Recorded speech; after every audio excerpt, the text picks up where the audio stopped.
Y por último hay un shunt intrapulmonar. Son cortos circuitos que se dan a nivel pulmonar. O sea, la circulación va contra el tráfico, en otras palabras, y no se oxigenan bien. Ya. ¿Cuáles son los signos y síntomas de la hipoxemia? ¿Cómo sabemos que el paciente está en hipoxemia y qué órganos y qué sistema van a alterar? Para comenzar, en el sistema nervioso central, ¿qué va a ocasionar la hipoxemia? Una hipoxemia leve a moderada, ¿qué vas a ver? Confusión, agitación. El paciente va a estar confundido, agitado, como que se desespera, no sabe qué hacer, ¿no? Después, frente a esa situación, va avanzando más el grado de hipoxemia y ¿qué va a dar lugar? A una letargia y una obnubilación. Es cuando el paciente ya está en una hipoxemia severa, ya se está descerebrando, ya no dice nada de la agitación, confusión, ya se queda tranquilito, obnubilado, letargia, ya está descerebrado. Pero si estaba bien, no estaba bien, estaba en hipoxemia. A nivel cardíaco, ¿qué sucede? Mira, cuando es leve a moderada, la hipoxemia va a haber taquicardia, extrasístoles, hipotensión. Pero cuando esta avanza, ya no va a haber la taquicardia, va a haber una bradicardia, ¿no? Esta taquicardia es como medio compensatorio del organismo. Por eso el paciente que hace taquicardia es porque está queriendo compensar algo. El paciente con taquicardia está queriendo luchar contra lo que le está haciendo daño, ¿no? Si tiene poco volumen, está tratando de bombear más al corazón para que el gasto cardíaco no disminuya. ¿Se dan cuenta? Esa es la primera fase. O sea, le dio un paro cardíaco de un momento a otro. Mentira. Mentira. Nadie muere de un momento a otro. Jamás.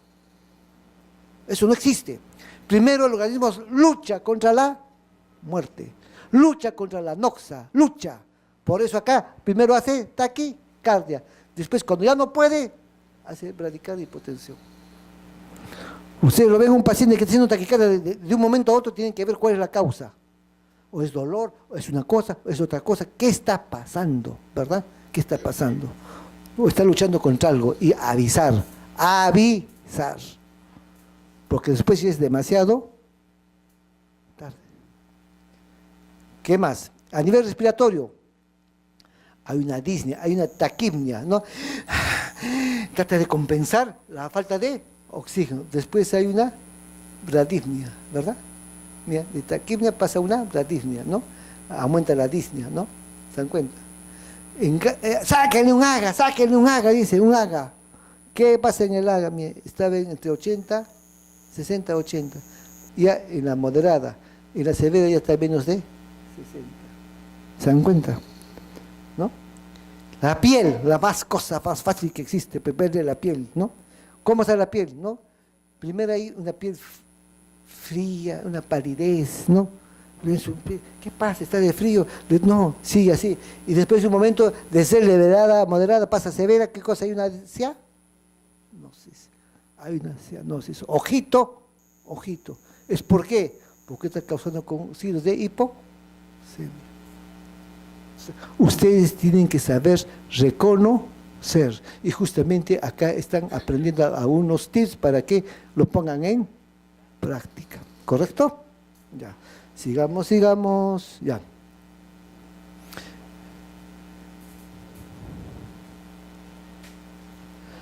¿Cuáles son las complicaciones asociadas al uso de oxígeno? El oxígeno tengo que graduarlo. Tengo que ver qué le corresponde a este paciente, cuánto de oxígeno le corresponde a este paciente. ¿Por qué? Porque si yo le doy a lo que a mí quiero, no hay que darle más oxígeno para que esté mejor. No, así no es. ¿Qué va a suceder? Va a suceder complicaciones como, por ejemplo, atelectasia por absorción, fibrosis pulmonar, el uso de altas concentraciones, ¿no? Fibroplasia retrolenticular. ¿Se dan cuenta? Así que el oxígeno tienen que manejarlo con mucho cuidado.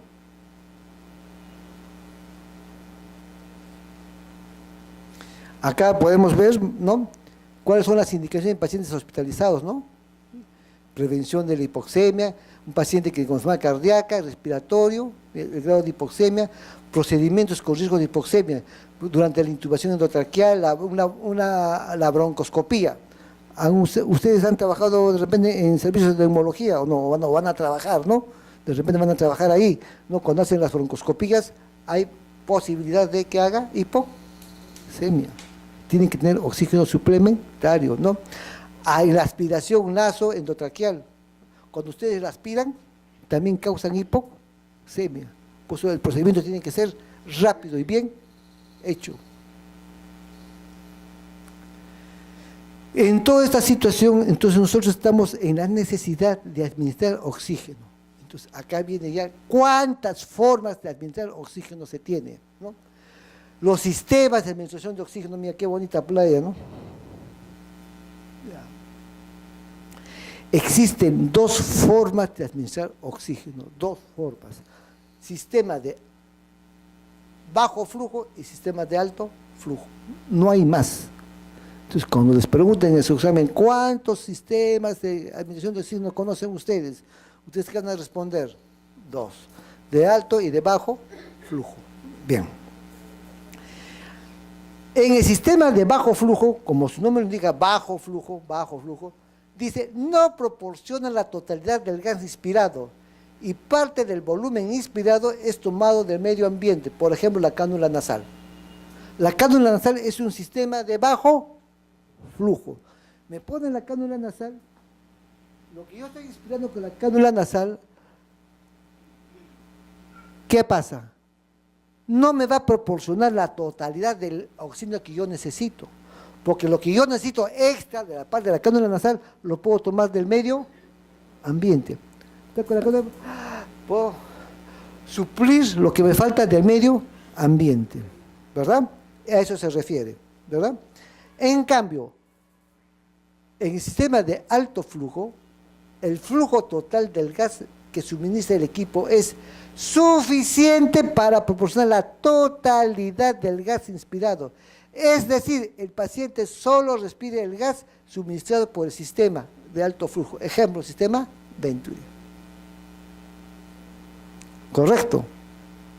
Para los que se están durmiendo, ¿no? Entonces, acá tengo que tener oxígeno del medio ambiente. Acá solamente me da todo lo que necesito el sistema de alto flujo. Ahora, la pregunta es, ¿el paciente de acá o de acá serán iguales? No, jamás por los jamases. Son pacientes diferentes. Vamos a ver. Sistemas de bajo flujo, ya. Ven, ¿cuáles son los sistemas de bajo flujo? La cánula nasal, la máscara simple y la máscara con reservorio. Tres cosas, fácil, elemental, ¿no? El sistema de bajo flujo.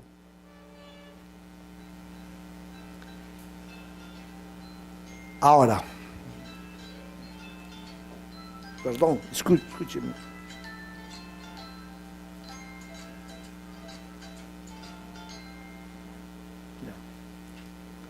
Escúcheme, ahora, por favor. ¿Cuáles son los criterios para dar a un paciente sistema de bajo flujo? Un paciente que tiene un volumen tidal de 300 a 700 ml. ¿Qué es el volumen tidal? El volumen tidal es la capacidad de aire que entra y sale de los pulmones. Si tiene una capacidad total de 300 a 700, es un paciente casi normal, que puede respirar por sí solo. Es un paciente que tiene una frecuencia respiratoria menos de 25. Puede tener 18, puede tener 16, puede tener 20. Es un paciente casi estable, ¿no? Que solo necesita un cachito de oxígeno para que esté conforme. ¿Correcto? Conforme. ¿Me dejo entender? ¿No? Acá mismo lo dice, tiene que tener un patrón respiratorio consistente y uniforme, que respire normal. Es un paciente que necesita una oxigenoterapia de bajo flujo.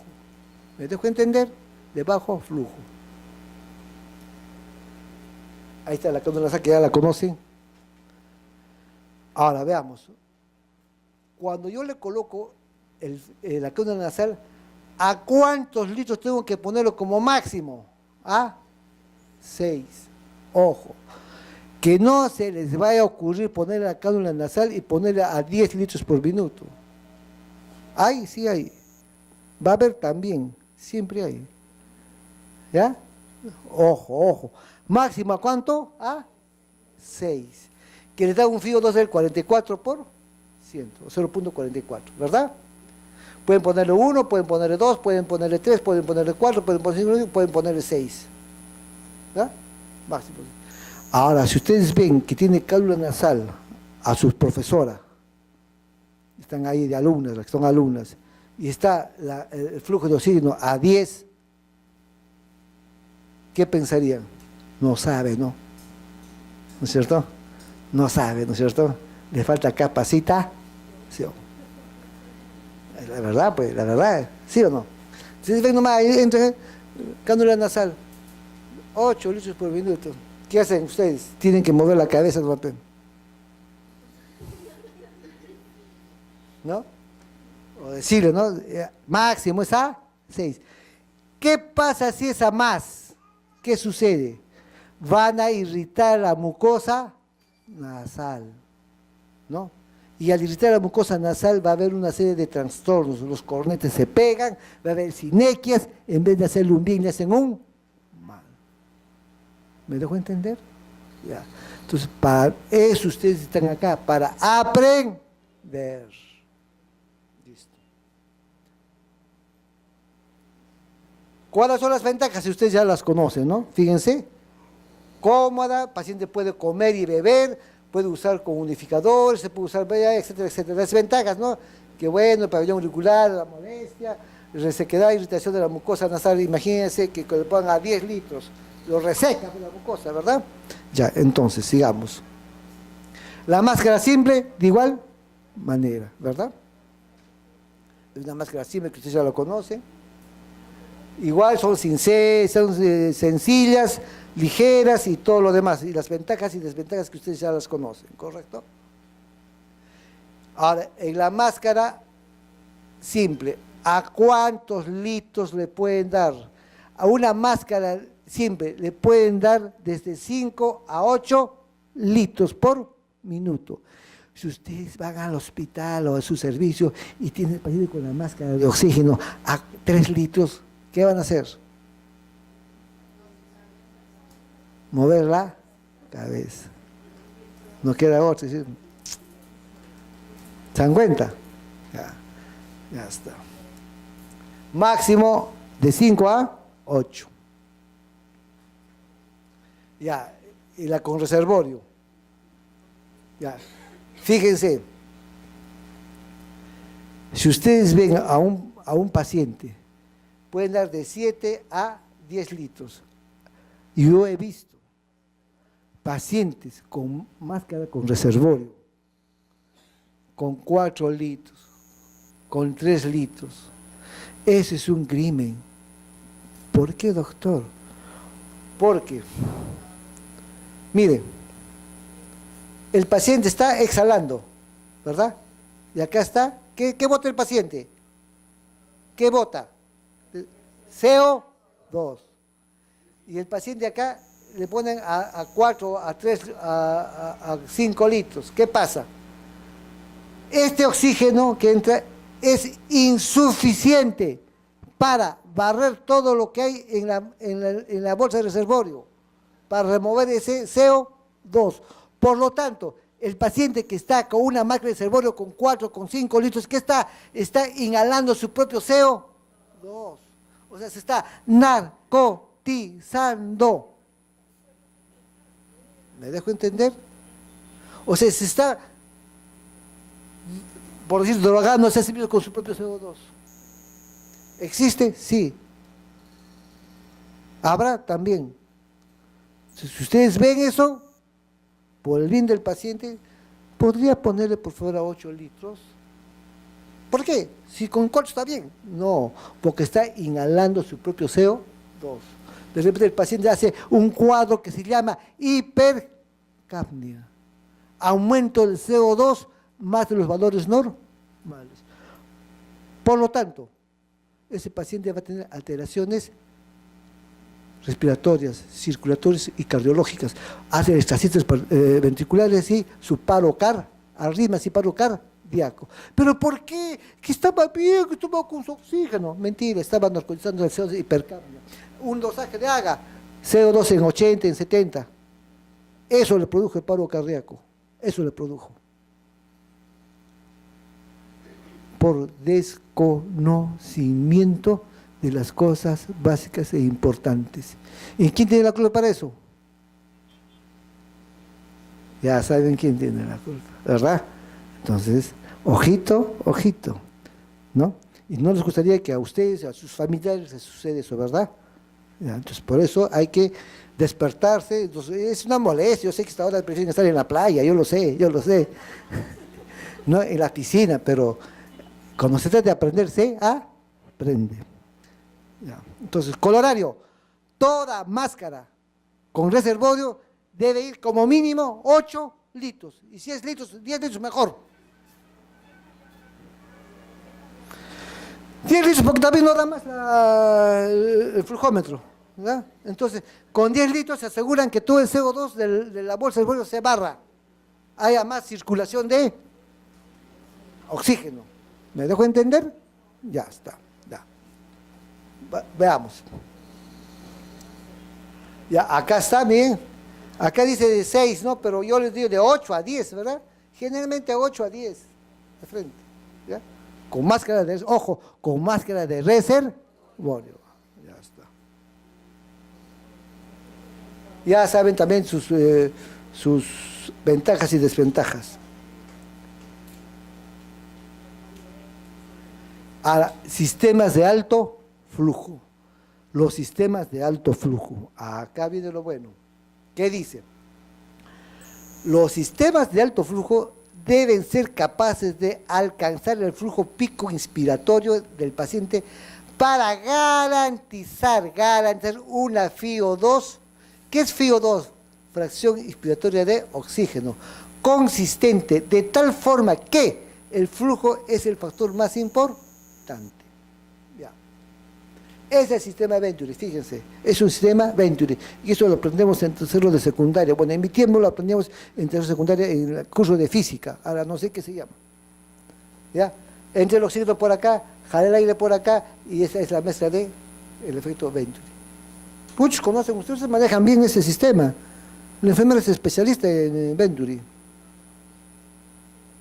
Ya vean que acá estas son las máscaras con Venturi y todo lo demás. Las ventajas, aquí veamos. Permite el suministro de una FiO2 confiable. Útil en pacientes en quienes un exceso de oxígeno puede deprimirles el control respiratorio. Ojo. Desventajas, bueno, todo lo que hay desventajas, poco tolerado por algunos pacientes, dificulta la expectoración, difícil de aplicación con zonas orogástricas, incómoda, en fin, etcétera, etcétera. Bueno, eso es todo. Entonces, mucho cuidado con la aplicación de oxígeno. La pregunta es, ¿quiénes son los candidatos para el sistema de alto flujo? ¿Quién me responde? ¿Pacientes normales o pacientes ya con alguna alteración? Pacientes que no pueden, que no sean capaces de aspirar o tener oxígeno suplementario del medio ambiente, pacientes que están con dificultad respiratoria, con trabajo ventilatorio disminuido, entonces pacientes ya no críticos, porque el paciente crítico tiene que estar intubado, sino pacientes ya en un estado no estable, pacientes inestables. Entonces, esos son los dos sistemas de flujo de oxigenoterapia. ¿Alguna pregunta, duda, sugerencia? O hable para todos. Doctor, bueno, mi nombre es Luzmila. Qué gusto, señorita. En un paciente con fibrosis pulmonar, Ya. es para un alto flujo, ¿no es cierto? O dependiendo la gravedad. Dependiendo del cuadro. Pacientes con fibrosis pulmonar son pacientes dependientes de oxígeno. Andan con su balón de oxígeno. Y generalmente pues están en su casa, con su balón de oxígeno y la fibrosis pues no se cura. La última vez que se intentó hacerle un trasplante de pulmón a un artista argentino, cantante Sandro, que tenía fibrosis pulmonar, no pegó, o sea, se murió, al final se murió. Otro que está igual es José Luis Rodríguez, ¿no? Que yo le vi un concierto que cantaba con su cánula y su balón a un costado, ¿no? Entonces son pacientes que van a estar dependientes de oxígeno. Ahora, ¿por qué viene eso? Es la patología de distintas causas, pero especialmente el cigarro, el asbesto y otros, el smog y otras cosas más.